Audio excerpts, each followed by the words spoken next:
Hey everybody, today is March 20th, 2020, and on top of being stuck in our homes, they have released Factorio, FFF number 339, and today's review is going to be to get through that, as well as this week in Reddit. And also, if you're here with the live audience, we'll do a little bit of new player night and look at the new interface. So thanks for being here. If you like this sort of thing, make sure you hit that like button and subscribe. If you have a question about one of these, leave a question down in the comments below, or you can join me at twitch.tv/content. Links up there, or also in the description. Thanks for being here, and let's get to the FFF. All right, here we are. Friday Facts number 339, Beacon HR and redesign process. The old, Beacons, one of the last entities left to convert to high-res HR. As always, just before re-rendering, we take a chance to rethink the concept and modernize it. This post will try to go a bit deeper in the process of redesigning such an entity. There's the old beacons. Interesting. At the beginning of the project, the style was game was less or less clear. Okay, freeze right here. I think what they're trying to say, more or less clear, nothing looks brand new. You can tell they're not native English speakers because of this sort of language. Like calling it a lift, or it was raining dogs and cats, or less or more clear, more or less clear. Little small things. By the way, I give everybody who is not a native English speaker tons of passes, which is way better than I can do in their language. So feel free to butcher it all you want. I'm super happy and empathetic for you for the attempt. Way better than I could do. Totally. Moving on here. Nothing looks brand new. So there's not anything in Factorio that looks brand new. Everything looks dirty and to do it yourself. The machines need to be full of details. If possible, trying to explain its mechanic. Interesting. Okay. This is just thinking about it, this right here is a very big departure from the mod community, because you can immediately tell when something is modded or vanilla, because most of all the modern graphics has a very fresh and new and modern feel, or like a space age, very smooth body, or a smooth shell that it's in. This is very interesting to me. The machines need to be full of details, if possible, even trying to explain its mechanics. Very interesting. Okay, I'd never heard this before. It's been 5 years, 6 years. The colors provided, the raw materials, the bounding boxes, everything, and some other rules that I don't even remember now. Interesting. Who's writing this, by the way? Albert. Okay. The main handicap was that we didn't have the experience or the average players of how the average player was composing the factories. So we produce a nice-looking model, but once it's placed in the factory, it doesn't look that nice due to a lack of context. Okay. The process for the new oh, look at here, right? The beacon is a very advanced late-game entity, correct. Usually placed very close to each other in long rows, horizontal or vertical. Its functions provide extra power to other entities surrounding it through the air. I guess that's true, through the air. One of the main objectives is for the redesign not only to be better coverage of the most common needs of the entity, shape recognition, working good in its context, and total integration of the world game, but also its expressivity. See, look at this. I wouldn't have thought to use that word, but a non-native English speaker, Albert, used a pretty advanced word here. Like, way to go. You get me talking to a Hungarian or speaking Hungarian or doing written Hungarian, I would not have used this advanced term. It would be really good to understand the use of the machine just by looking at it. I assume so. An inserter, a chest, a assembler. I guess assembler is just kind of just a trapezoidal box. train. Even a burner miner and a furnace. Yeah, they all look same thing. Okay. In this early sketch, the main concepts are already defined. There's an early sketch. I guess this is beacon V2 lights. Main concepts are already defined. It needs to be a tower in order to transmit the effect, but the tower has to be transparent. Otherwise, it will occlude the entities behind it. Correct. Creating a problem of readability. Yeah, that's one of the problems with power poles. Is if you have a little either an inserter or a chest behind a medium power pole, the base of the power pole obscures it, or more accurately, a turned belt. You may not be able to see the arrows on the belt going away if there's a power pole in front of it. It has to look modern. That's why the conical shape, great word, with rounded windows. It reminds me of a Soviet space capsule. The blinking lights inside will help not only to look more technological, but also will help for visibility. And I would like the beacons to have a light. I mean, right now it has a mechanical whirl going on that shows it's on, but a light indicator would be good. Due to its normal range and long rows, the plan was to create an extra tile set of cables connected to each other, so the composition would look much more interesting and organic with the player moving under its network of beacon.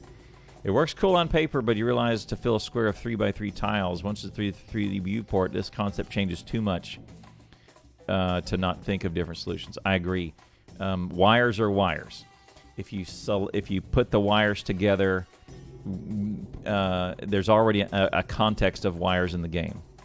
And I think that's what he's about to say. Connecting the entities with cables, it looks like the beacons are interacting with each other, creating a more powerful net of beacons. And this is sending the wrong message. Okay. All right, before I look at it, I'm not going to scroll down anymore. Save the good stuff and solve the problems in a new version. The main problem was the need of stuffing the tower in a squared area. This rule of collision box forces every entity to be some sort of blocky box on top of the ground, always. And for this entity, we really needed the tower. True. Oh, look at this. To solve this issue, have a new concept appears. Let's create a hole in the ground that covers the collision box area and build the tower inside. It looks higher than it really is, and the occlusion tiles behind it is acceptable limits. Right. So make the tower part very thin. Oh my goodness. This is freaking great, man.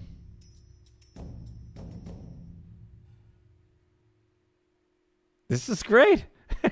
This is so great. It looks like a silo. Yeah. They did something similar to the silo chains. That's right. They put the rocket in the ground. The beacon looks modern, colorful, tall, high-tech, and integrated with the world of Factorio. Because it is high-tech. I mean, it's advanced game. It even solves a collision box and easy to recognize from afar, but something wrong. It doesn't work fine in array. And the center of the entity is too complicated. It creates a chaos of pixels that's hard to see, especially when overlapping under the beacon vertically. Okay. Okay, so they put some rings around it or something. To solve the ultimate complication of the race situation, a few changes are relevant to do. Cleaning up the center of the entity in a way that works as a background with himself when overlapping in a vertical way, tall entity like a pole. Right, if you put them north-south, I want to see it north-south. So the common array situation is going to be really nice seeing the beacon with some variations. This will make it look more natural and pleasant to the eye.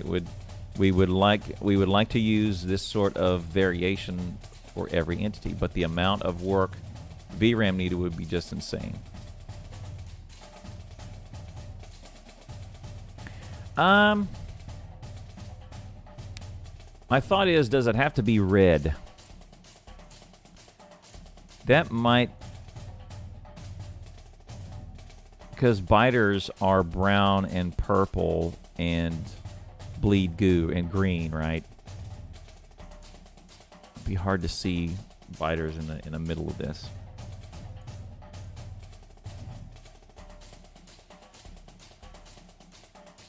This is still a work in progress right now. I'm working on the animation of the beams. I'm trying to make it much more subtle because the way it is here calls too much attention and saturates the screen very easily. I agree. The layer of the beams and the light will be separated by tintable in a single sprite sheet. Probably yellow rounded light also. Be available for any modder to make modified beacon just by changing the RGB values. Good. There are many things I didn't say about the processor redesign. I had to keep them out because the post is already very long. It was interesting to you in the future releases very, very soon to be able to play with it. I kind of like this concept.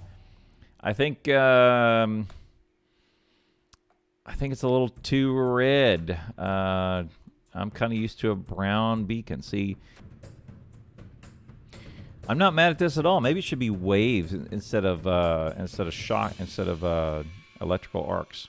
It should be waves. Anyway, this is interesting. I'm not mad at this at all. I like this a lot better. I like this hole in the ground. This looks a lot more clean than having the rings around it. I like to pull it in. I kind of like picture number 2 better than picture number 1 better than picture number 2. Oh, very good. Well, this is good. I like. I don't know. This is a much controversy. I would much rather see a cleaner beacon rather than the red. I would like a colorless one. This is better than this one. And I think the non-ring is better than the ones with the rings for the occlusion. Yeah, it wouldn't... imagine cutting that in half. I think you could get away with cutting that in half and making it an even thinner beacon. So if you compare it with this top one, you can still see what's behind it, the rotation. It still does occlude by about 7/8 of that gray square behind it. Say, if you're looking at the 3x3 here, you see my mouse. It goes about 7/8 of the square behind it. This one, 3x3, goes almost 2 squares of occlusion behind it. I would say chop it off at 1 square of occlusion and keep it thin. Anyway, what do I know? All right, well, that's FFF 339. Let's check out Reddit. Thanks for being here. All right, here is this week in Reddit for March 20th, 2020. Let's go to the weekly question thread. All right. Krogs 322 asks, so correct me if I'm wrong. You're wrong. Just kidding. About an SR latch. I'm the guy who wanted the train station to turn on if ore was less than 20K and to continue being on until it hits 50K and then turn off again. Wouldn't you do that by disabling the train station? But what happens if it hits 50K by train number 2? It'd have to be relegated to one train. Because imagine this, it's on at 20K, train number 1 goes and delivers 30K of ore, but it's still on while it's delivering, so there's a second train lined up. Train 1 completes its delivery, train 2 is on its way in, but now it's satisfied and it disables the train station, so now you get a no path for train number 2, so it has to be one train. The cookbook? Is there a cookbook? Wiki.factorio.com. Is there a cookbook? Oh. Look at there. Power switch. I did not know this cookbook was here. Anyway, there you go. I'll link that in the description. Pineapple_igloo asks, I'm interested to see if anyone has suggestions on what kind of factory goal to build next. I have about 500 hours in the game. With mainly vanilla plus quality of life mods, squeak through, etc. Done most of the in-game achievements, including There Is No Spoon, Lazy Bastard. Good. I was just about to ask. Done a Ribbon World and a Rail World. A couple of 100 SPM factories, both belt and train based. I'm not a fan of the buyer's mechanics, so I haven't done a Death World, and have little desire to do a Death World with friends. I have played IR, but I'm not sure how ready to dive into Bobs and Angels. What are the goal suggestions other than Mega Base, 1K SPM, rocket per minute, etc.? Very good. Pineapple Igloo. I was going to suggest there's a couple of other mods out there. Factorio is on my list. C-Block is on my list to do. You can do Factorio Extended, which is a nice way to get up to Mega Base without the grind. A Beehive base, interesting. I would say I'm a fan of speedrunning also. Pineapple Igloo, if you want to get into that. If you've already done There Is No Spoon and it didn't really get it, I'd go to !speedrun.com and just get ready to clean all that out. MC Dewey asks, update question. I'm currently on 18.8. If I update to 18.4, the new GUIs, will it break your mods? Yes. Are the mods tied to major versions, major minors? Usually tied to majors. This latest one going from 18.12 to 18.14/15 is a big GUI update. So yes, your mods will break most likely. Anytime the GUI is affected, it does cause a ripple effect on the mods. Price to pay for progress. Scuzzy Snad. Skizzy is Nad. Okay. How do I turn off a train stop when a train is there loading ore? I want to do this because I name every ore mine the same thing, so that trains will automatically choose to stop. But the problem is that multiple trains try and go to the ore mine despite a train already being there and loading. That's an interesting way to do it. Trump station there, it will disable the train's schedule, thereby telling trains to ignore now disabled train station, wait, go to the next station. You need to set up a way to penalize trains going to an already full station. Right. There's many ways to do that. Yeah, I wouldn't do any of that. Just set up a train that full and empty. I don't usually tend to have that problem, or make a bigger train. You can solve that a different way by going a little outside of the box without even doing signals. Chidler asks, I'm pretty new and would like help organizing themes. I'm getting frustrated and can't figure out how to elegantly assemble line stuff. Where to find guides? Just leave a lot of space. That's a great example, or a great piece of advice. This is the part about Factorio that's super good. Is seeing other people's builds and going, oh, I could do that. You can always go out there and check out a bunch of streamers on Twitch or on YouTube and go look at how they set up their new game. In fact, you can hit up the I have a new game tutorial coming out to go from 0 to a mega base, or at least getting started in Factorio, going up from 0 to blue science. And you can see how I did it, but the Gypsily answers that pretty well. Just leave a lot of space and then try different things. Also, the Factorio cheat sheet will give you some guidelines without any spoilers. Factorio cheat sheet will be listed in the description below. All right, Bam Boner says, I'm not new, but recently started playing with a friend. After 25 hours, we got blue belts. Cool. I'm just wondering if there's an easy way to upgrade all red belts without manually having to place them. Yep, upgrade planner. Bots and upgrade planner. If you have bots, it's easy to do. Throw the bots into the Robo network and make sure you have blue belts in that network in a supply chest, red or green or yellow or purple. And use the upgrade planner. Declare your from and to and drag away. Upgrade planner is now part of Vanilla Factorio. Hot Pop 2814 asks, good mod recommendations for someone who has never used any but wants to start. Factorio Extended quality of life mods are good. The advanced ones are Bobs and Angels, Panadon, Space Exploration, Industrial Revolution is a general one, I guess. Factorio 2, I don't know. I haven't tried Factorio 2. C-Block is not mentioned here. That's quite a thing. Compound miners, and grab a warehouse. Compound miners was a fun one. Hop Pop, that's good. All those are good. Factorio Extended is probably my best recommendation for just putting a big toe into modding. GG371 asks, so in the active entities on chunk debug thingy, chunk, the lower the number is, the better, right? Some of my base parts has over 200 entities active, and apparently so those should be my main focus to optimize. If I remember what he's talking about, yes, lower number is better.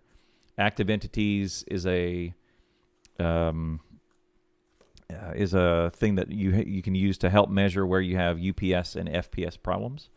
It's been a long time since I've had to use it, but yeah, higher is worse. So go smooth all those out. POSKI. It's Patrick of Sky. He's imprisoned by OCD. Good call. Says, I'm starting a new train megabase. So far, I'm planning to have an output worth of 16 blue belt of iron plates. Good. 16 blue belt of copper plates and 8 blue belts of steel. What kind of SPM should I aim for?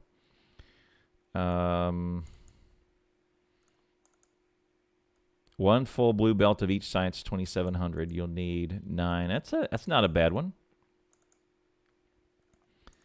3 to a rough ratio is 3 to 10 to 18.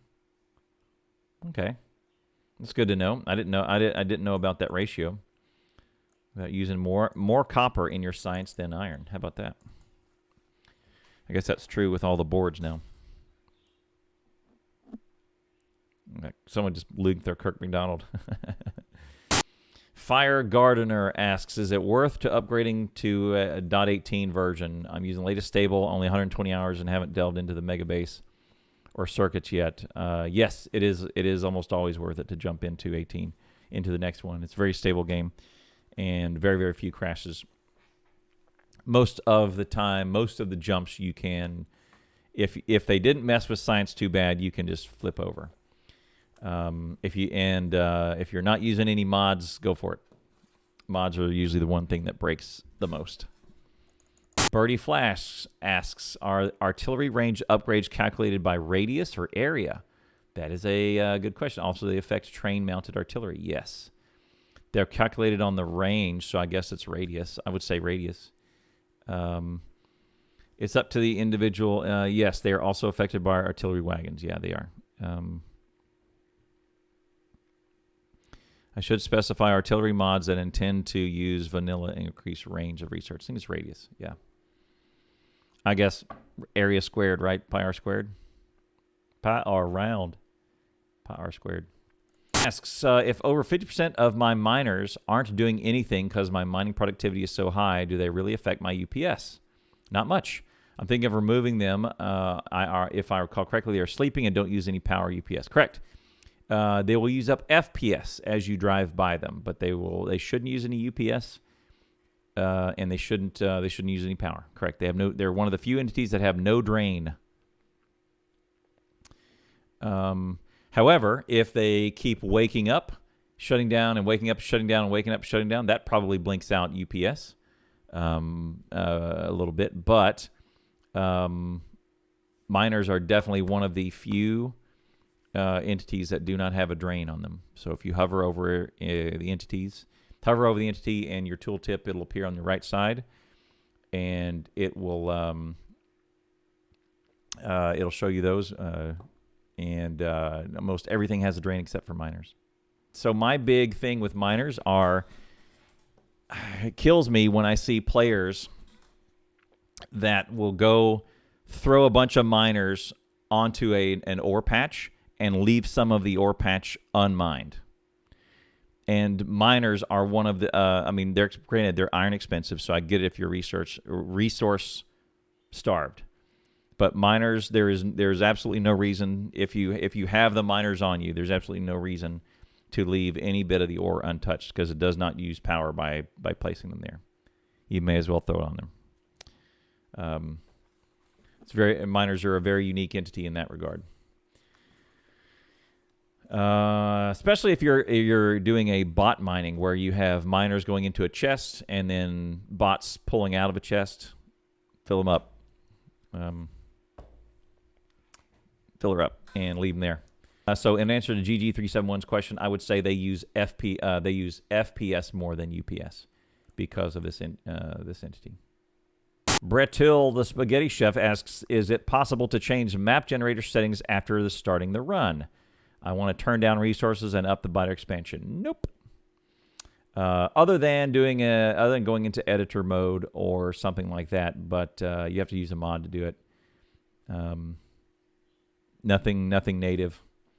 Map is set. Lots of things in a map are set at generation, and that's it. You'd have to either use the editor or use a mod. You can if your goal is to do resources, no.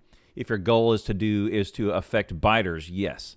Because we had a mega base one time where we shut biters. We had overcome all of we just surpassed all the biters, and then they were a non-issue anymore, and we were having UPS issues. And so we were so far beyond the biter experience at that time, we just made the decision to look. Pollution is only causing UPS. And biters are only causing UPS. So let's get rid of them both. So we had to use console commands to get rid of them. It was a series of them because you have to be careful because there's a command to kill them all, but it doesn't stop expansion. So you need to cut off expansion and then kill them all.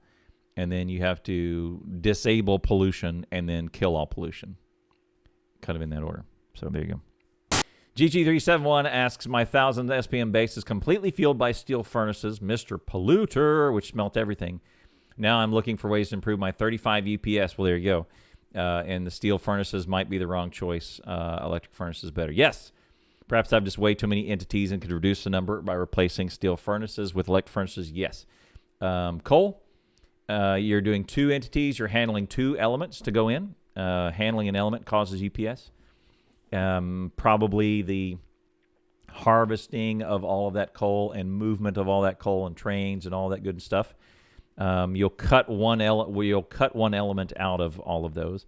Plus, pollution production will be fixed, and you'll be able to use mods which allow you to produce. If you use your production mods, you'll be able to produce more material for less handling. Right? Modules are great for productivity, are great for UPS because they let you scale up without having to mine and transport all of those raw goods. They just magically pop out of the entity, right? And Chapper So says, yes, electric will make a huge difference. If you fully beacon them, you have about 20% of the amount you'd have now, right?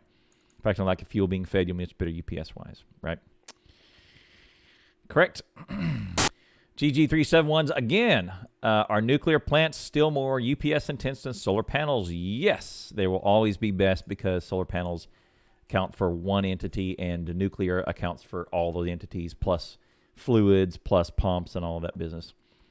And this guy confirms here, Ruler says, yes, the UPS problem is not nuclear itself, it's pipes. That's correct. It's all the fluid and all of that business. It gets better every release. And there are great bases that they've done with mega bases with nuclear as their main power source, and they can still run them. But you will almost never beat solar because it acts as a single entity that just pumps out electricity. Easy. Big discussion. Nobody_epic asks, is it possible to highlight an area in your world just to see that area's production, or can you only see the world's production, just the whole world?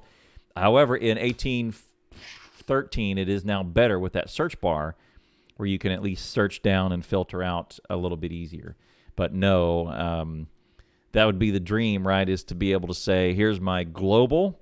I'm producing X iron globally. And then I zoom in or I drag a selection bar and say, these entities, how much iron is this producing here? And narrow it down. It'd be awesome. Slicing and dicing that data. MC_Dewey writes, hello. I'm working on implementing status lights for trains. I've been able to figure out how train's wire and display lights for the amount of material in the chests when the train unloads. I'm stuck trying to figure out how to display status for the train itself. Is it possible to pull a signal on how much material's in an individual wagon? No. You can't. Not without a mod. I don't know if LTN does it, but you can't really pull a signal on a train. It does display the bar in the train interface, but you can't pull out a signal on it. That'd pretty be awesome. Contents of a wagon. You really have to either do it like these guys do it. You pull signals on their output chests instead of on the wagon. Birdie Flash says artillery damage increased by stronger explosives. I don't think so. Why do cliff explosives destroy cliffs, but artillery cannon lobbing the shell size of an engineer doesn't? Two questions. I cannot remember. I would have to check. I don't think that stronger explosives affects artillery damage. I think only artillery damage is set, and you only have the frequency and shooting speed. I think they just deal X amount of damage, and that's it. Yeah, and cliff explosives, that would be so great if artillery shells also destroyed cliffs, because cliffs are a pain in the ass. Hawk_V3 asks, I've just started again after a long time not playing. Mistake. Because I was trying to, kept getting overtaken by friends in multiplayer. Because what I was trying to do kept getting overtaken by friends in multiplayer. Here, let me just fix it. I see you're trying to do something. Let me just try and fix it. This is an SP world, and we'll stay with that, but I'm having problems with even slightly working on goals. I keep using the same crap methods I did before half-assing everything because I can't see the clearer way. Are there any videos on not true beginner stuff like beginner-level planning and logistics planning at the factory? Again, I harp on this a lot, speedruns. They will teach you to cut your old ways and try new ways. And rebuild from the ground up many times and kill off your old habits. Try some speed runs. You will learn very, very quickly to get off of your old habits. Otherwise, you will never gain time. You have to fail and try and you go, okay, I've got to rework this completely because the old way, just executing it faster is getting me nowhere. There's got to be some decision points that I need to make. And then we saw that, of course, with happy_dude_ who just broke all of our brains 3 different times in any percent and produced some really good ideas on how to do a speedrun. It was really great. Darth Nibbles replies to him and says, have you gone for Lazy Bastard achievement yet? Other than that, it's about eliminating bottlenecks. Yep. If you use trains, cut down on no deliveries needed, manufacture on site. Other things, Hawk, watch some streamers that are pretty good at this game.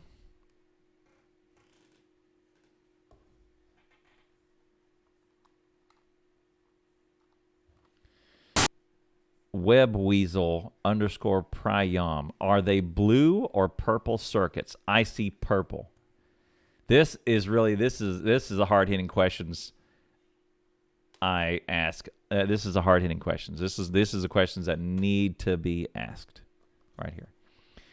Clearly, they're purple, says Lurker-in-Chief, but for the sake of continued harmony in this sub, I've conceded calling them blue instead of general debate. If you search, you can find lengthy posts. It's about 50% purple, 50% blue, red, etc. Yellow for sure, but they are purple to me, right? This does come up every once in a while on Reddit. I see opinions differ. I see blue. It's like the damn Laurel and Yanni and the damn black gold dress versus white blue dress. The right thing to do is go get the pixel that you want, a representative pixel, pull it into damn Photoshop. Throw it into Photoshop and expand it, and then look at that. That's what that is the way to solve all of this nonsense. I should post that. I'm gonna post that shit. GG371. I'm on an oil field with 45K yield. I have 360% mining productivity. Do I get enough crude oil for a base that needs to produce 1,000 SPM? Do I have enough for 2,000 SPM? Yes, I want to be sure. You can't really tell because, yeah, you can't really tell. A pump jack produces more than it can actually be delivered out of the pipe out of it. So it's more about the number of pipes you have and how you distribute it than it is enough. Maybe. Yeah. Once you deplete the field, yes, no. Okay. Right. It's not about the percentage. It kind of is. It kind of is, but it kind of isn't. Del Crosby, can anyone recommend a YouTube series I can watch while I'm quarantined with a toddler for the next month? I'd love something that starts from scratch and builds to a mega base. If I'm quarantined, then I'll get this done. I might can get this done. I have a series tomorrow. I may reply to that. You'll hear KOS Anelis a lot, but Kitch's videos do a great mega base series right now. Looking for things, Kitch's videos. I need to check that out. Yeah, check out Nephrum's. He always builds. Oh, wait, Nephrum's. No, no, that's not it. No, it's not gonna. That's no. Underscore Tesla Trooper says, "What's a good width to start a ribbon world on?" West Dude can comment on right here. It seems like a fun challenge. Also considered cheating to add two width for purely personal transportation rail track. And is there an easy way to spam artillery than just clicking a lot? It gets tedious in videos. It looks like people just drag the mouse, leaving a trail of markers. Yes, a good width to start it. The one I'm doing right now is 200. But if you start it with 200, your mods will make fun of you and say that anything over 80 tiles is you're punking out. So I would say let's call it even and do 128, which will be 4 chunks. Seems like a good one. You got to be careful on ribbon worlds because if you run out of stone on the other side of water and use it too much for your base, then you can end up stuck on one side of the base and having to go the other way to go find stone, and then you may be deadlocked forever if you don't find enough stone to landfill your way across. And then Hafala says, yeah, the trick for artillery is that you rebind the key for drag map. Ah, there it is. Yeah, there it is. You can unbind using LMB to drag the map and drag to shoot artillery. There you go. A bunch of radars.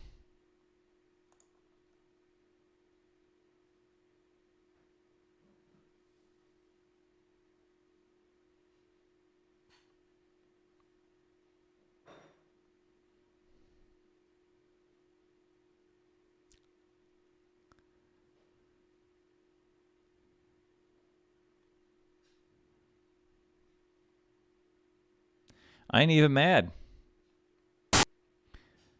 Found the circle of life. Nya,